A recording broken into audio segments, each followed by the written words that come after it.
So this is something I learned that I thought was pretty cool. Figured I'd share it with the 2 or 3 people that'll accidentally click on this video one day. Before you watch it, it'd be useful to know a few of these things: the equations in integral form, some vector calculus, mostly gradient operators, and Gauss and Stokes theorems.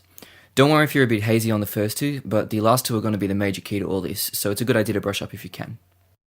In integral form, Gauss's law says that the closed surface integral of the electric field is equal to the enclosed charge divided by some constant. The left-hand side you can transform into a volume integral using the divergence theorem, where tau is the volume element. For the right-hand side, you use this quantity rho, which is a volume charge distribution, and if you integrate that over the same volume as the left-hand side, you get the total enclosed charge.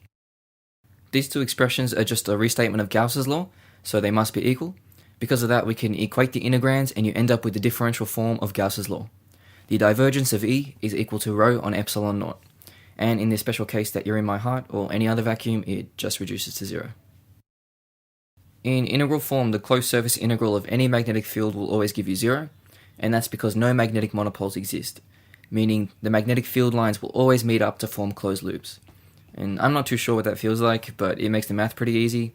For the left-hand side, you use the divergence theorem to get a volume integral, and for the right, you use the fact that 0 equals 0. This is only true when the integrand is also 0, and you get the differential form of the magnetic monopole criterion, which is div B equals 0. Faraday's law is probably my favourite, mostly because he used to wear a pretty sweet bow tie. His law of induction relates the path integral of the magnetic field to the time rate of change of magnetic flux, with a negative thrown in there thanks to Lenz's law. For the left-hand side, you just use Stokes' theorem to bump this up to an area integral, and for the right, you use the fact that magnetic flux is just the perpendicular component of the field lines over that same area. All flux quantities have this form. The time derivative can just sit outside the integral. Equating the two, since they cover the same area, you get the differential form curl E equals the time rate of change of B. Lastly, you convert Ampere's law the same way we did Faraday's. I didn't add any photos here, and I really don't recommend googling Ampere, he's a scary guy. Use Stokes' theorem on the left-hand side, and use the fact that the total current I is the same thing as the surface integral of the volume current J. Equating gives the differential form of Ampere's law.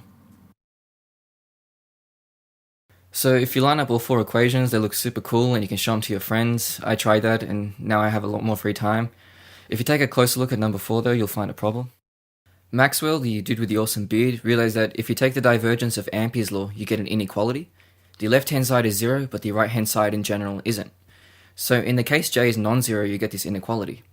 And solving this problem is why we give so much credit to Maxwell, because it was really the key to developing the electromagnetic theory of light, which looks even cooler.